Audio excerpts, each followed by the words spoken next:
Vamos a, Ahora hablamos un poquito de los dos regímenes que existía en el derecho sucesorio romano. Bueno, por una parte, clarificamos algunas ideas en relación a lo que es la sucesión eh, por causa de muerte y la sucesión inter vivos. Por otra parte, también calificamos y establecimos diferencias entre la transmisión a título particular y la transmisión a título universal, ¿verdad? Cómo cada uno de esos núcleos pueden combinarse, ¿verdad? Y a partir de ahí hablamos un poquitito también de todo lo que tenía que ver con la eh, eh, con los dos regímenes que en alguna medida coexistieron en Roma en relación al derecho hereditario. Por una parte, el sistema de la hereditas, ¿verdad? Que es el típico sistema del jus civil, ¿verdad? En donde mayormente el criterio de transmisión estaba determinado la, por la calidad o por el parentesco, mejor dicho, agnaticio, ¿no? Y en donde la relevancia del testamento como instrumento de designación de herederos eh, alcanzó un nivel, no solamente se constituyó un poquito en la base de la transmisión, pero sobre todo alcanzó un nivel de, de, de desarrollo que incluso a nivel comparativo está por encima de lo que hoy por hoy ocurre en nuestro sistema, ¿verdad?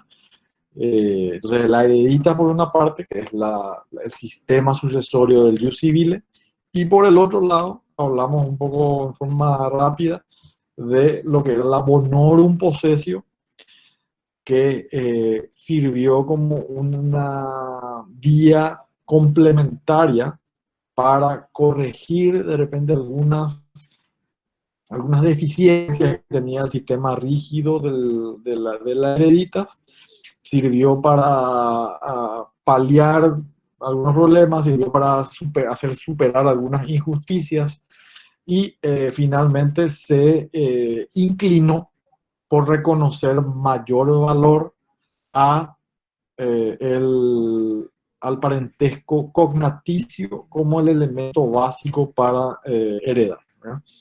Sin perjuicio de que también colocaba en la escala muy por arriba al testamento como un instrumento perfecto, digamos, para la transmisión de bienes, ¿no? Entonces, en uno y otro sistema, el testamento era la clave. Hablamos de los testamentos, hablamos de las formas que había para testar, hablamos rápidamente también de los codicilos, ¿verdad? Y de quién era capaz y quién no era capaz, ¿verdad? Y un poco hasta ahí creo que llegamos, ¿verdad? Yo creo que lo que corresponde ahora al segundo programa es hablar de voy a fijarme, creo que tiene que ver la sustitución de herederos. Un poco, ¿qué quiere seguir en el programa? Acá está, programa.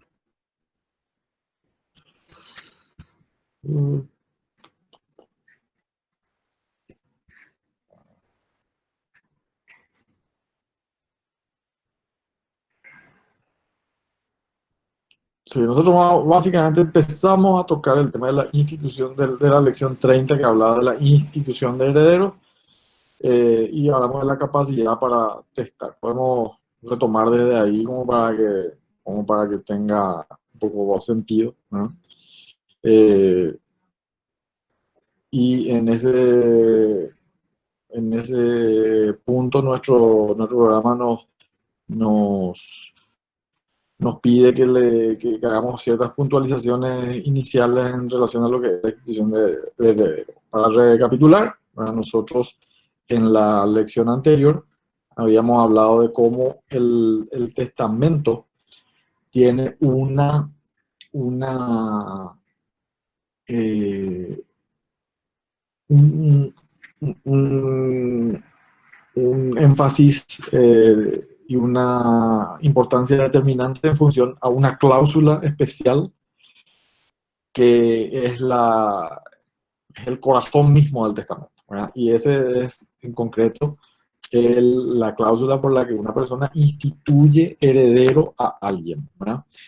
La finalidad propia del testamento era esta, ¿verdad? Instituirle a alguien como heredero, ¿verdad? Y eso se hacía simplemente a través de una designación. La designación de la institución de heredero podía recaer en una persona o también podía recaer en varias personas. No necesariamente uno solo podía venir a suceder, ¿verdad? En cualquier caso, lo que se presuponía era que cuando alguien venía a suceder, lo que ocurría era que el sucesor ocupaba de alguna manera la situación jurídica en la que estaba previamente el causante, o sea, el testador, ¿no? Entonces, la implicancia de esta institución de heredero excede lo meramente patrimonial, ¿verdad? Porque no solamente hay un traspaso de activos, sino que hay un traspaso de toda una situación jurídica. Nosotros vimos en la clase pasada que en la sucesión no solamente transferimos activos, también transferimos pasivos, ¿no?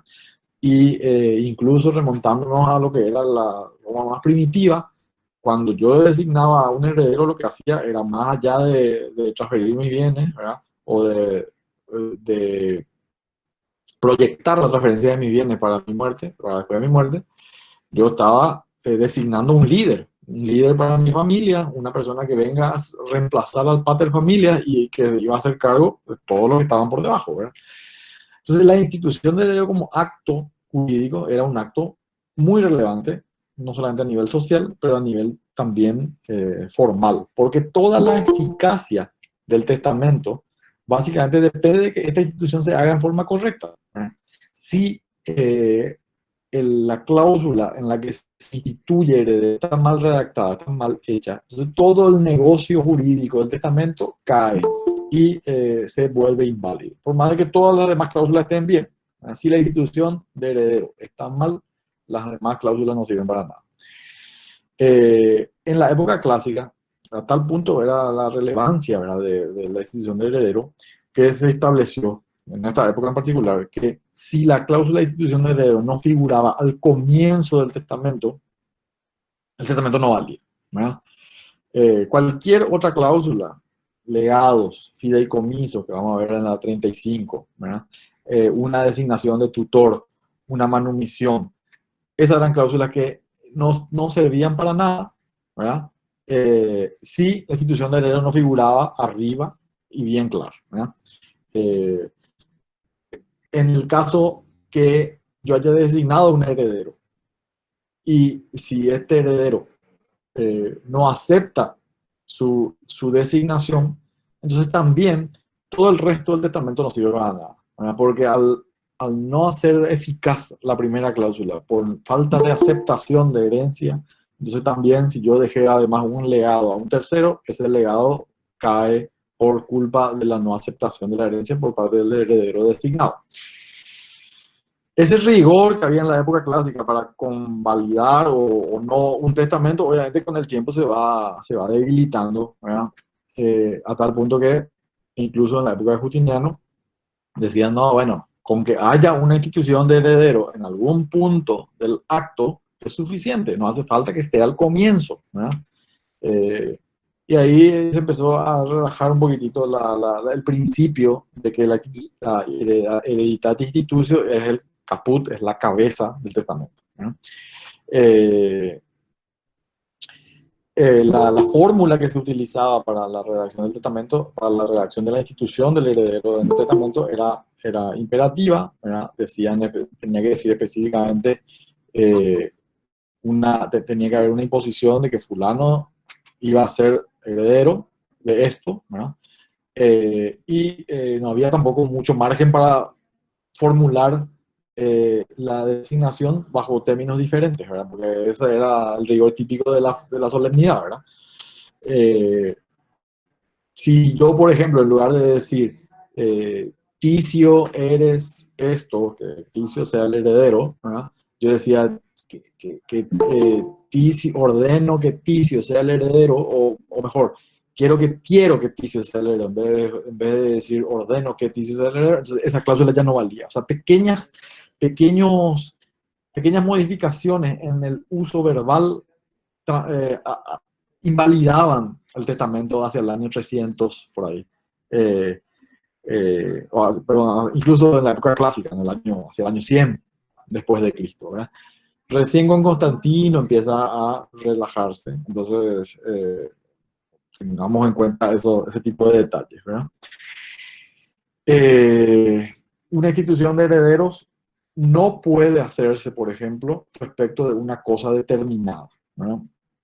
El heredero es el continuador de la personalidad del causante, entonces no se concibe que yo diga Juan Pérez hereda este bolígrafo, ¿verdad? Eh, ¿Por qué? Porque el heredero, al ser continuador de la personalidad, no es heredero de un bien particular, sino que es el sucesor de la personalidad y como tal hereda el conjunto patrimonial. El heredero supone sucesión universal, ¿eh? O sea, hereda el conjunto, el activo y el pasivo. Es heredero de toda la herencia. No es válido hacer una institución de heredero ex rex certa, ¿no? Porque eso es contrario al derecho en general en Roma, ¿no?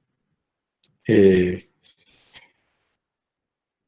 entonces lo que interpretaban ellos era que si yo en mi institución de heredero establecí que fulano de tal hereda, es heredero, y él, tiene la estaba determinando mi personalidad acerca de un bien determinado, los romanos interpretaban que para mi calidad, dado que había una institución de heredero concreta, se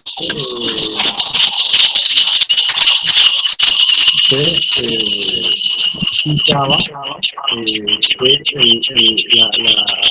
la determinación tenía por no escrita, ¿no? Pero la institución en sí era válida, ¿no?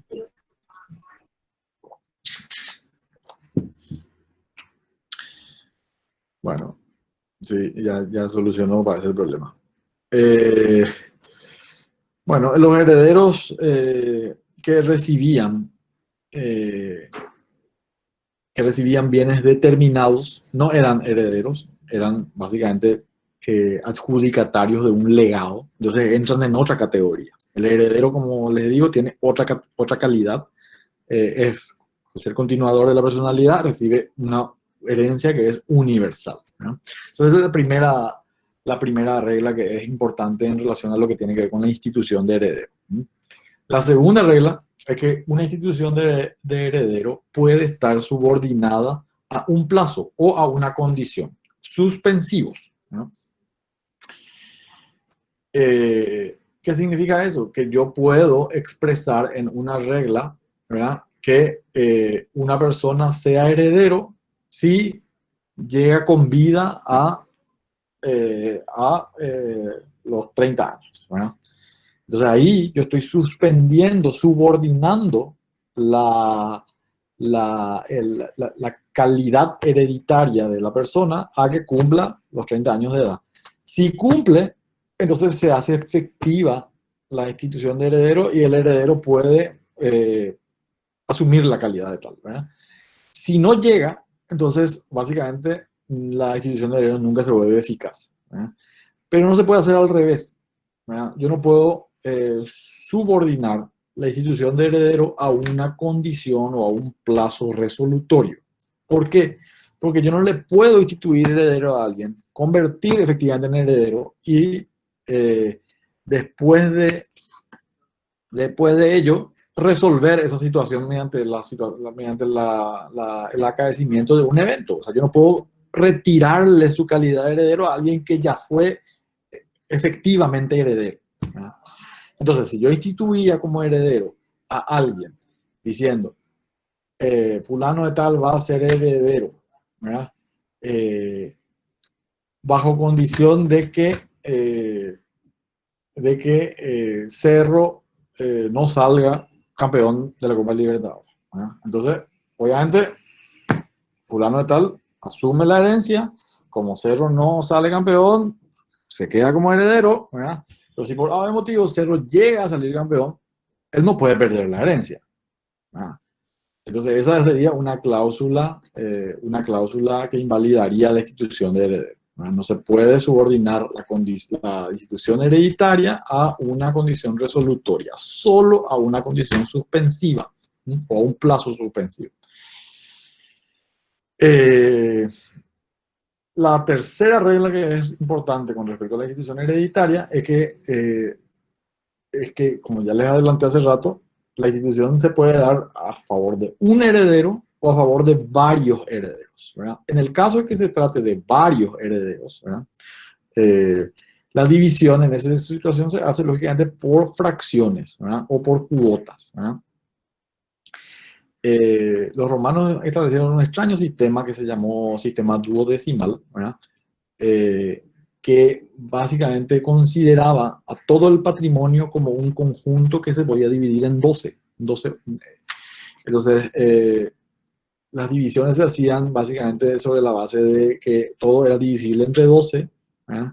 Y podíamos dividir hasta 12, podíamos tener hasta 12 herederos posiblemente, podíamos darle una porción a cada uno. Si eran 3, entonces le correspondía a 4 porciones a cada uno, ¿verdad? Las asignaciones no tendrían que hacerse con detalle cuando habían varios herederos, ¿verdad? Sino que la cuestión simplemente se distribuía en partes iguales sobre la base del sistema duodecimal. Ese problema obviamente no se presentaba cuando había un solo heredero porque a ese le correspondía el total de las cuotas, ¿verdad? No había ningún problema, ¿verdad?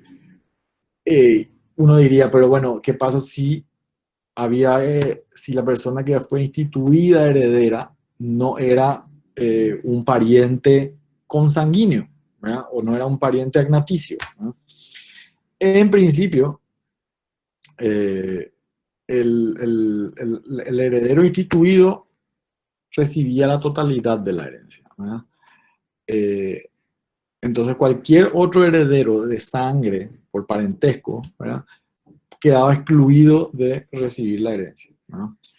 Eh, Eventualmente eso se corrigió, ¿verdad? Y se previó una norma, que vamos a verla más adelante, sobre la que básicamente se buscaba proteger al familiar del causante, dándole una porción de la herencia, reservándole una porción de la herencia, y con eso se cubría un poquitito ese desfasaje. Vamos a llegar a eso después, ¿no? Eso con respecto a la institución propiamente. Eh, Después, no sé si acá ya cabe hablar de las sustituciones.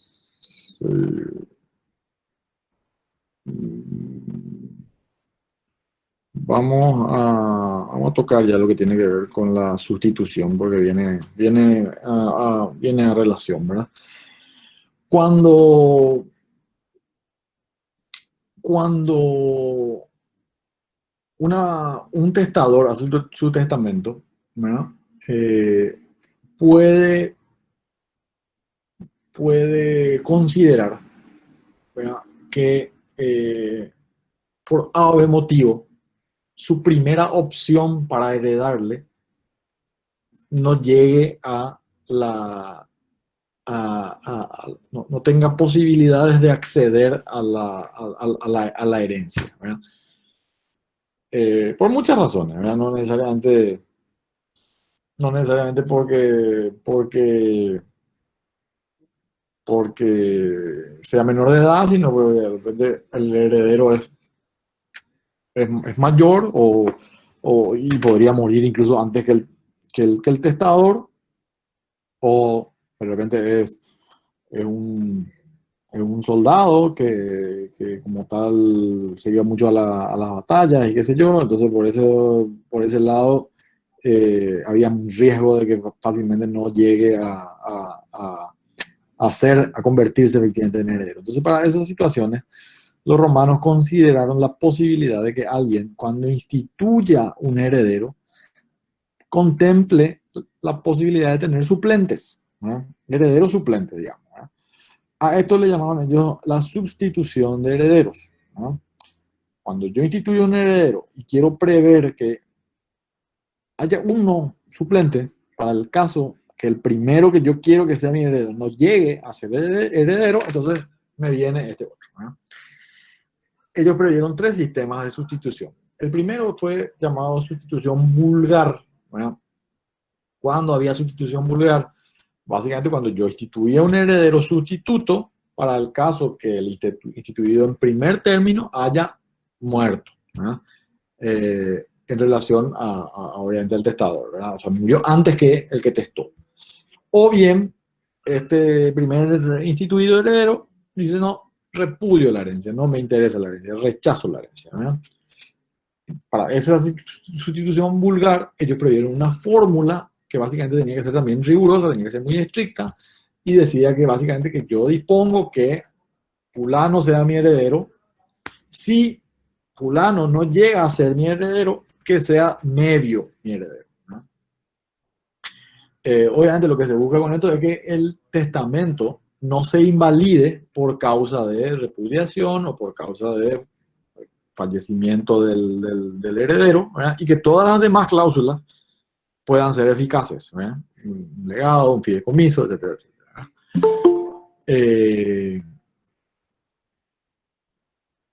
Entonces, no sé si ustedes recuerdan, ese es el primer caso, ¿verdad? El de la sustitución búlgara. Tenemos después un segundo método de sustitución que se llamó sustitución pupilar. No sé si ustedes recuerdan, pero en una de las primeras, no primera, pero en una clase en donde analizamos la interpretación de los actos jurídicos en Roma, nosotros trajimos a colación un caso que es bastante célebre en Roma, que se llamó caso de la causa curiana, ¿verdad? Si por ahí refrescan la memoria se van a acordar, ¿verdad? Que básicamente hablaba de la situación en que había una previsión de una sustitución, pero había también una disputa en relación a dos herederos intestatos, ¿verdad? Y al final hubo una severa discusión jurisprudencial para ver a quién le favorecían, ¿verdad? Bueno, esta sustitución fue un claro ejemplo de una sustitución pupilar. Bueno, la sustitución pupilar es aquella que se da cuando yo como testador, ¿verdad? Lo que hago es instituir heredero a un hijo mío, ¿verdad? Que es impúber todavía, ¿verdad? Que es impúber, que todavía no tiene la capacidad jurídica o ni la aptitud para acceder a la herencia, pero lo designa, ¿verdad? Entonces,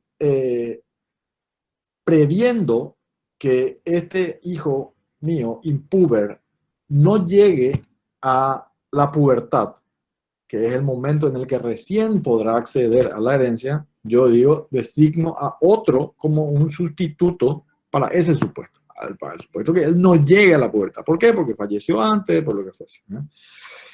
El caso al que hicimos referencia fue exactamente este, ¿verdad? Donde básicamente el testador indicó que su hijo por nacer, obviamente impúber, lo iba a heredar. Al final el hijo por nacer no llega a la pubertad porque de hecho no existía el hijo por nacer. Entonces se discutió acerca de la validez o no de la institución hereditaria, ¿verdad? Esta es la famosa causa curiana, ¿no?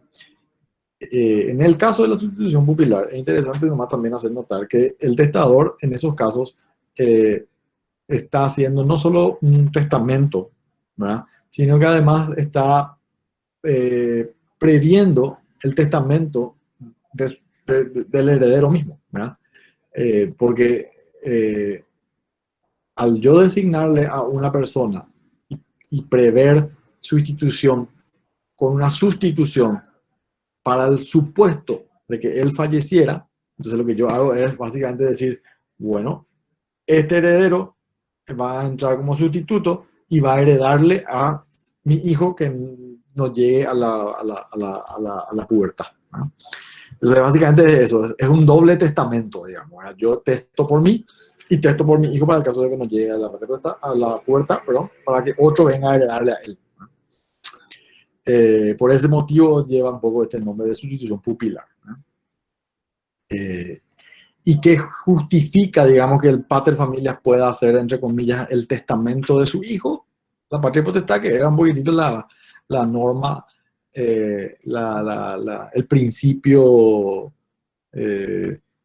o la institución más ponderada, más privilegiada que tenía el sistema jurídico romano en el ámbito de la familia.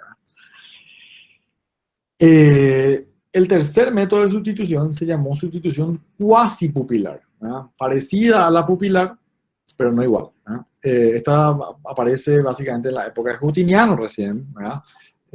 Y básicamente permite que el pater instituya como heredero a un hijo que tenga problemas de incapacidad porque es demente, porque está enfermo, ¿verdad? Le da la posibilidad de instituirle heredero a él, ¿verdad? Pero que atendiendo a que está en esta condición, ¿verdad? Le prevé un sustituto para la eventualidad de que muriera sin recobrar el conocimiento o sin recuperarse de la enfermedad, ¿no?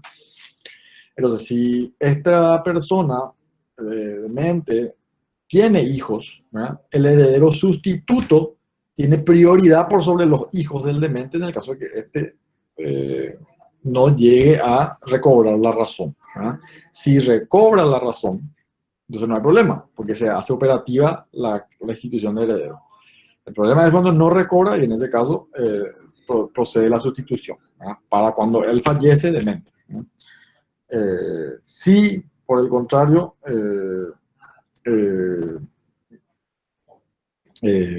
no produce los efectos propios de la institución de heredero, entonces va a ser elegido un descendiente del que falleció. Un descendiente legal, digamos, ¿no? Entonces, eso con respecto a la institución, a ver si hay algún punto más que tenemos que tocar de la institución. Ya tocamos la causa murciana.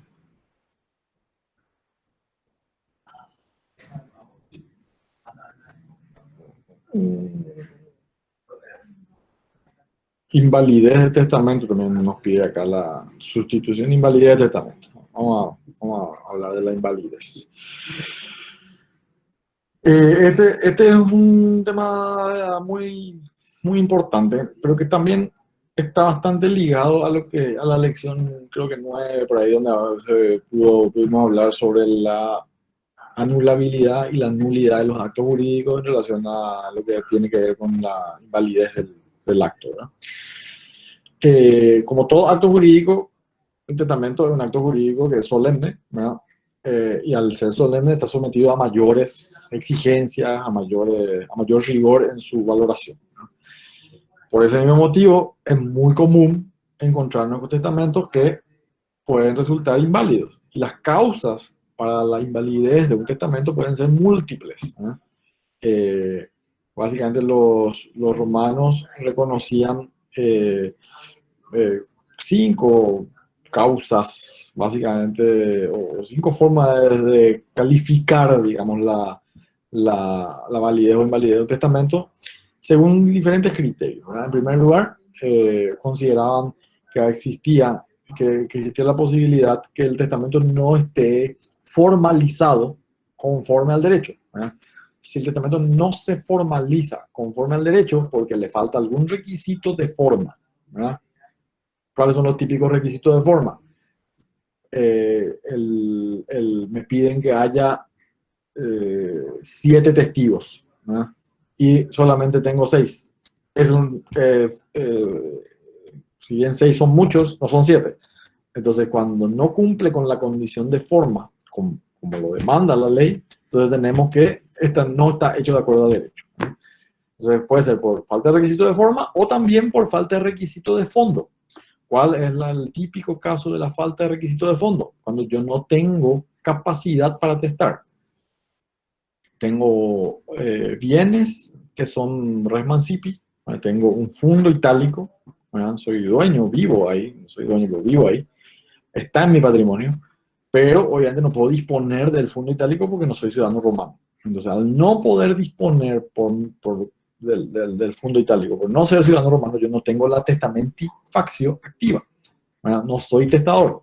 Como no puedo ser testador, no puedo hacer testamento, entonces obviamente tenemos un caso en donde el testamento no está hecho de acuerdo a derecho. El testamento va a ser inválido. Lo mismo si la persona que estoy instituyendo como heredero no tiene testamentifacio pasiva, o sea, no tiene capacidad para recibir bienes en herencia.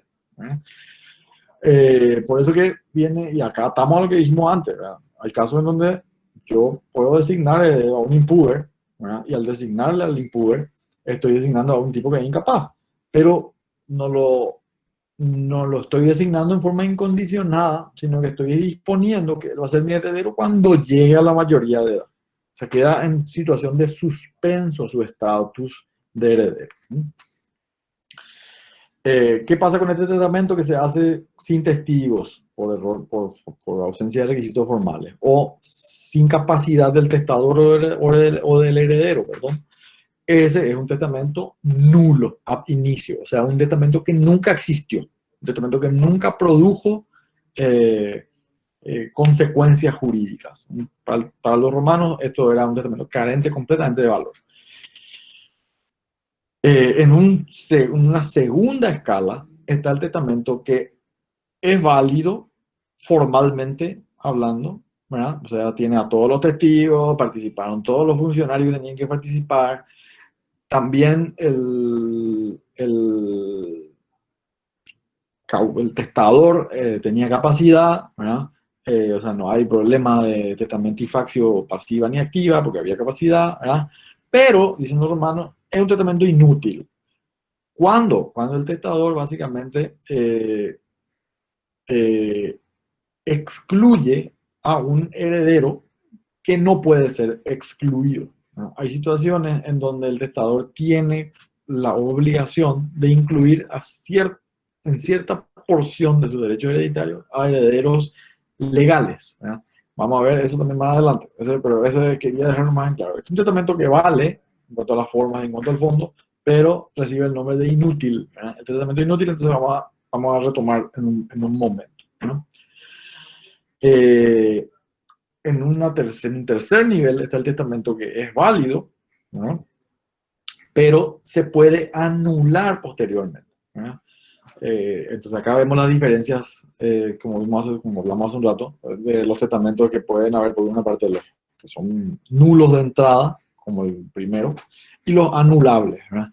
El testamento es posible, es susceptible de anulación cuando el testador, cuando testó, tenía capacidad, pero con el tiempo, ¿verdad?, cayó en algún nivel de capitis diminutio, ¿verdad? Incluso una capitis diminutio mínima, ¿verdad? Entonces, cuando pasa eso, ¿verdad?, el testamento se vuelve sin valor, se anula. Eh, bueno, ese es el tercer nivel, ¿verdad? El cuarto nivel de los testamentos que son inválidos nos habla del caso del testamento roto, ¿verdad?, o quebrado, también, que es conocido también en nuestro programa, creo que figura así como testamento ruptum.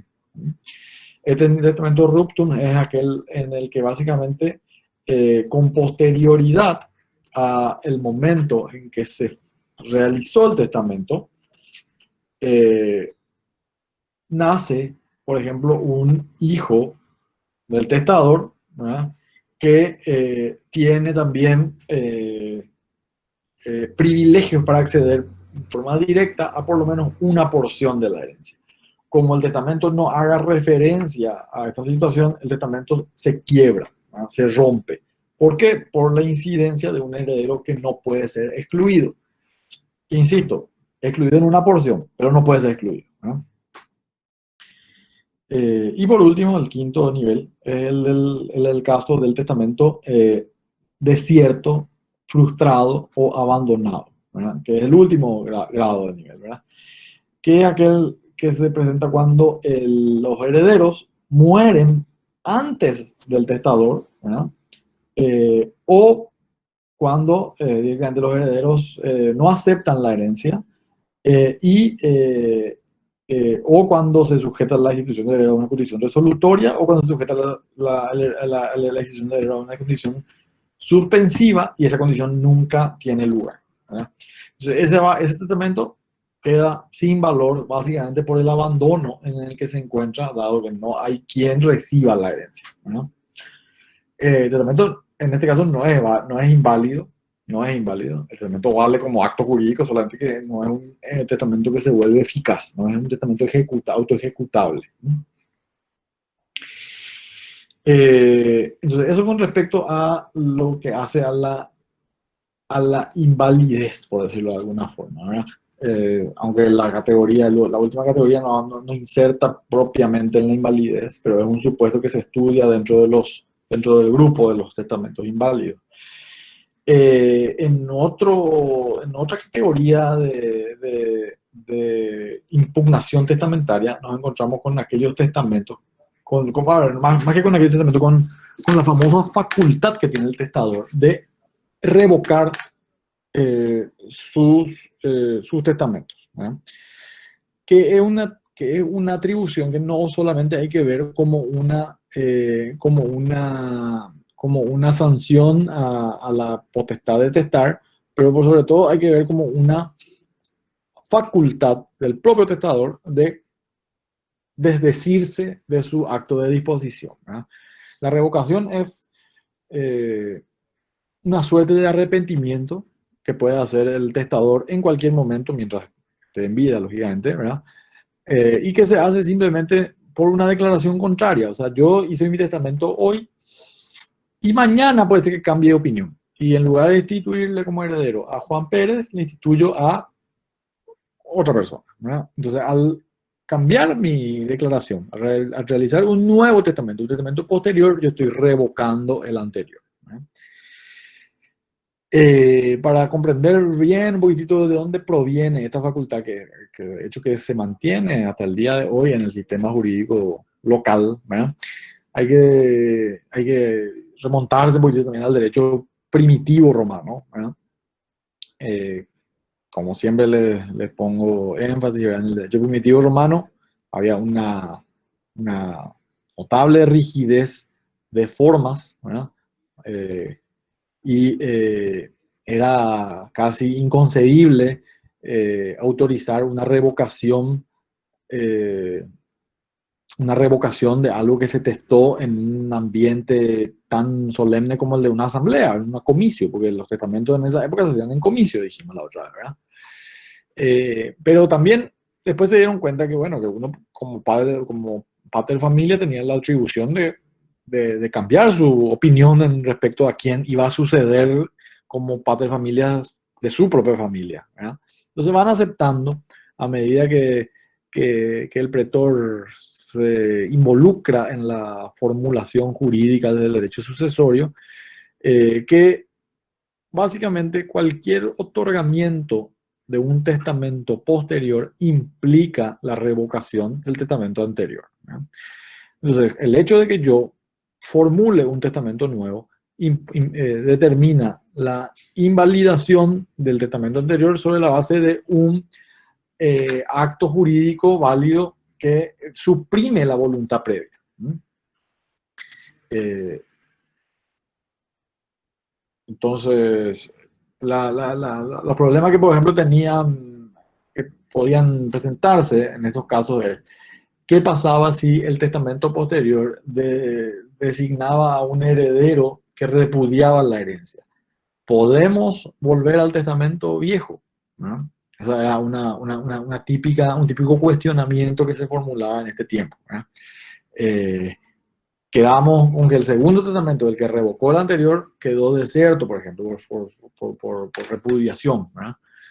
Y en esos casos, de hecho, que no, el testamento anterior no volvía a la vida, sino que lo que ocurría era que se convertía en una sucesión sin testamento, ¿verdad? Y se adjudicaba los bienes de acuerdo al parentesco o al nivel de acercamiento agnaticio o cognaticio según el caso, ¿verdad?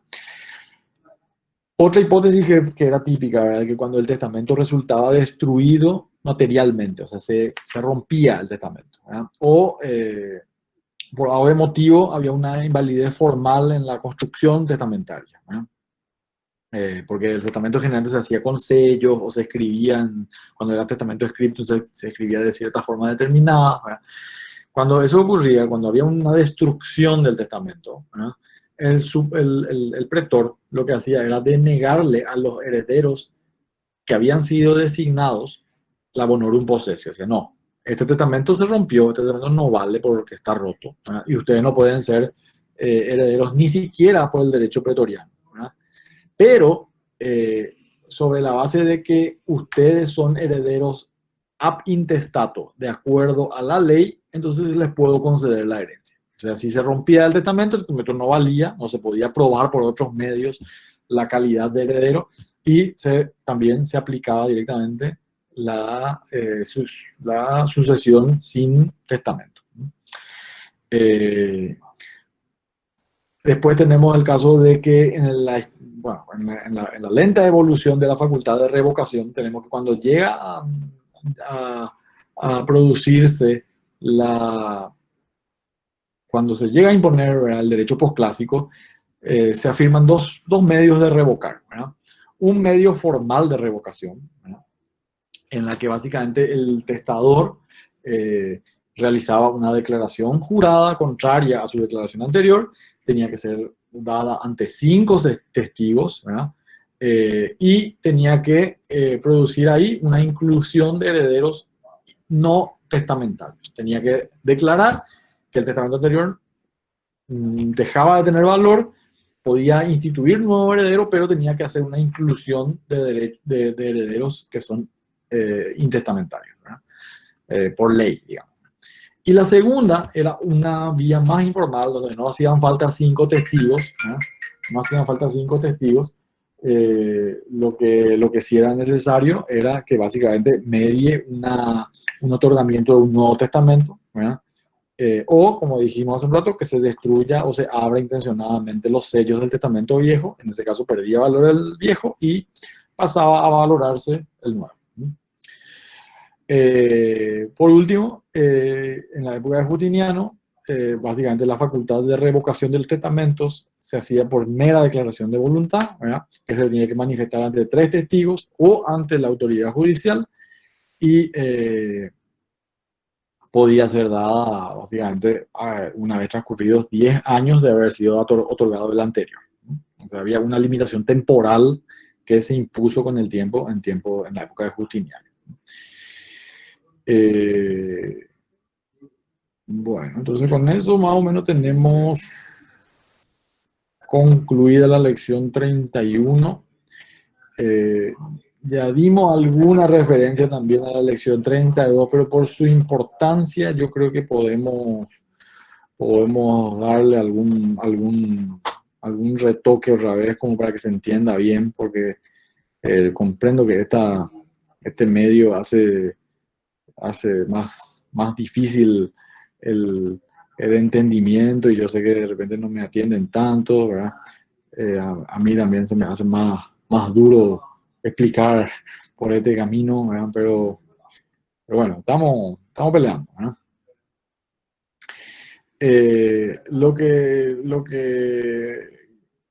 Para resumir un poquitito lo que ya vimos antes a nivel conceptual, ¿verdad?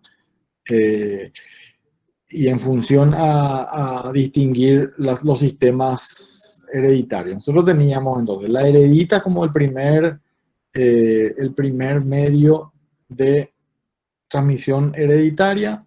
Es un sistema del jus civile, es un sistema súper formal, es súper solemne, ¿verdad? Pero este método, al ser tan solemne, fue superado, más que superado, fue corregido, ¿verdad?, por el sistema de la bonorum possessio. El sistema de la bonorum possessio, como les dije en la clase anterior, es un modo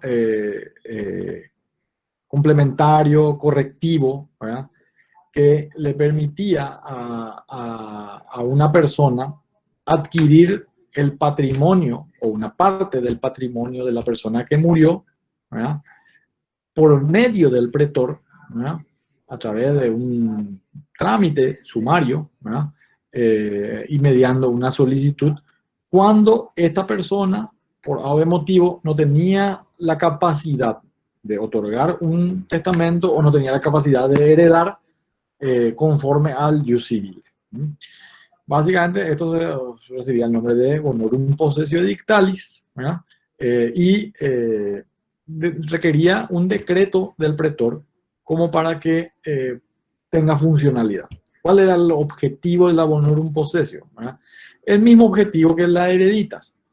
Era básicamente permitir el traspaso de la universalidad de cosas, de la universalidad de derechos de la persona que falleció a favor de un heredero que era básicamente una persona que, sin tener la capacidad hereditaria del derecho civil,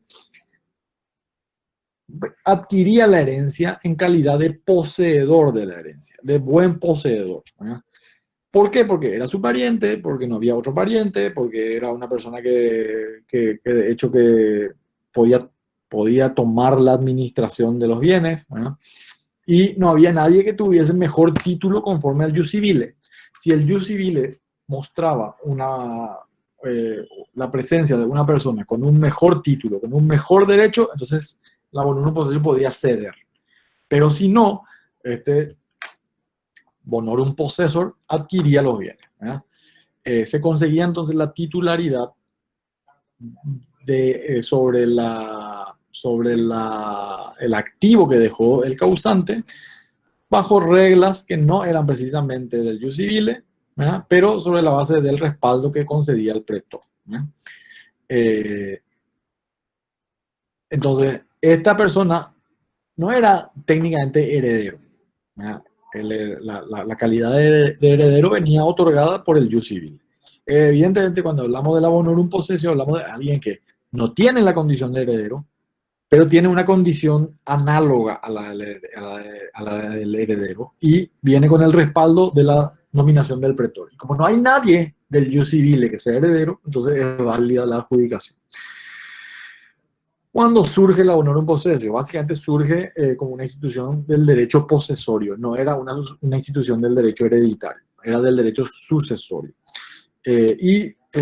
Surge cuando obviamente la realidad demostraba que muchas veces la gente fallecía, no dejaba heredero o no tenía la posibilidad luego de dejar heredero y había que regularizar una situación de hecho. La situación de hecho, ¿cuál es? Que los hijos de esta persona que falleció siguen viviendo en este lugar. Entonces, ¿cómo hacemos? ¿No? Bueno, entonces para superar el problema, ¿verdad?, se reconocía esta honorum possessio, este derecho posesorio a continuar en la posesión y al cabo de cierto tiempo, ¿verdad?, convertirlos en propietarios, ¿verdad? Para poder llegar a ese punto, entonces las personas que estaban en esa situación tenían que pedirle al pretor realizar una especie de planteamiento que era similar a la de la petición de la herencia, ¿verdad? Y el pretor directamente evaluaba la situación y concedía un interdicto, que era una medida provisional a favor de esta gente, ¿verdad?, y en función a que ellos puedan proteger la posesión, ¿verdad? En la medida que ellos cumpliesen con ciertos plazos, reuniesen ciertas condiciones, a la larga el bonorum possessor se convertía en propietario, ¿no? La honorum possessio no surgió para contradecir al sistema de las hereditas, al contrario, surgió para suplir sus deficiencias, como ya dijimos hace un rato, ¿verdad? Pero terminó siendo de una utilidad y de una practicidad tan superior al sistema del jus civile que le terminó corrigiendo y le terminó absorbiendo.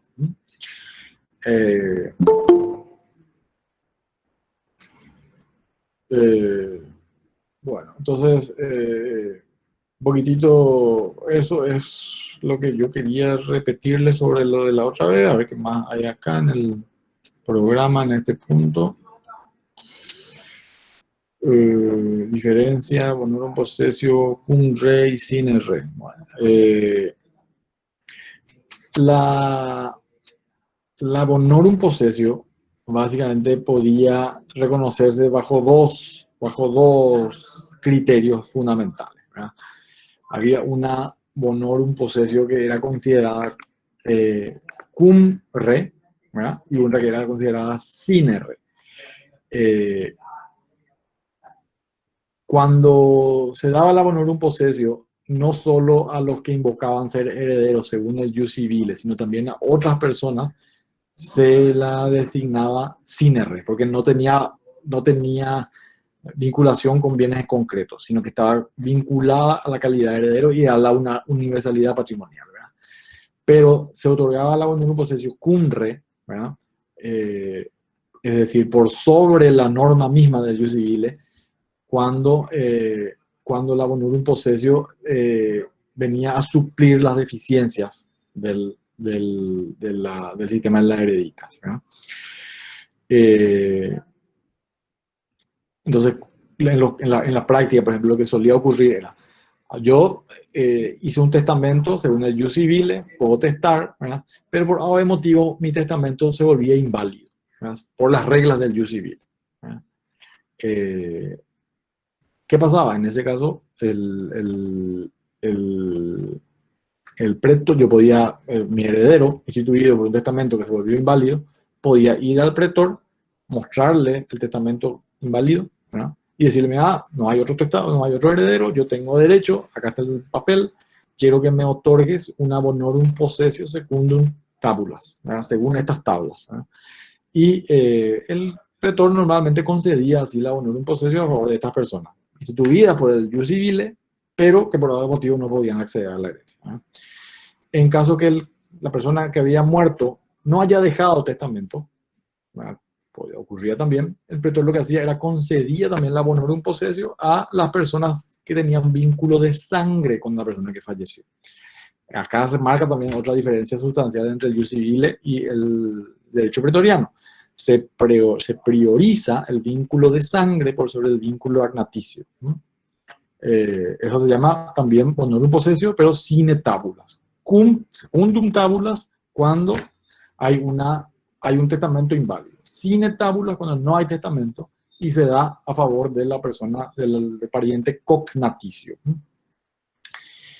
Por último, para ir cerrando, tenemos que existía una última bonorum possessio, en la que se concedía aún con testamentos válidos, pero a personas que no fueron instituidas por el causante, por el fallecido, ¿verdad? Y esos son testamentos, bonorum possessios, que se llamaban contratábulas, ¿verdad? ¿Por qué? Porque iban en contra del propio testamento. Vamos a ver cuando hablemos de la legítima cómo funcionaba este testamento contratábula.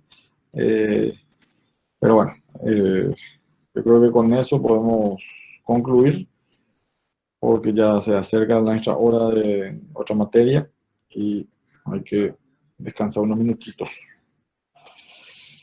No sé si tenemos alguna duda, alguna pregunta, muchachos. Buenas tardes, profesor. Buenas. Una pregunta. Sí.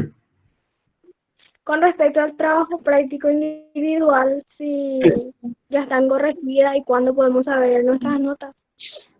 Todavía no tengo corregido ni uno de los trabajos, pero prometo, voy a organizarme este fin de semana que viene para poder cerrar todo eso, muchachos. Así tenemos claridad, sabemos a qué nos enfrentamos. Gracias, doctor.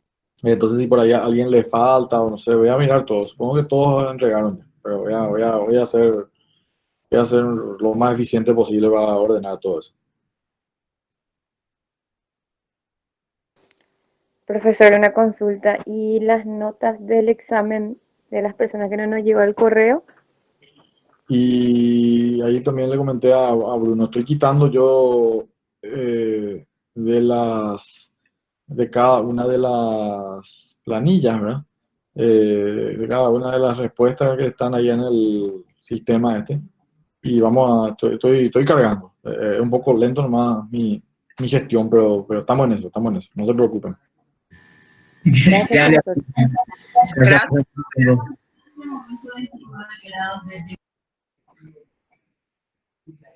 Bueno, estamos los, ¿verdad? Sí. Gracias, profe. Listo, muchachos. Estamos en contacto el viernes, seguramente nos vemos nuevamente. Vamos a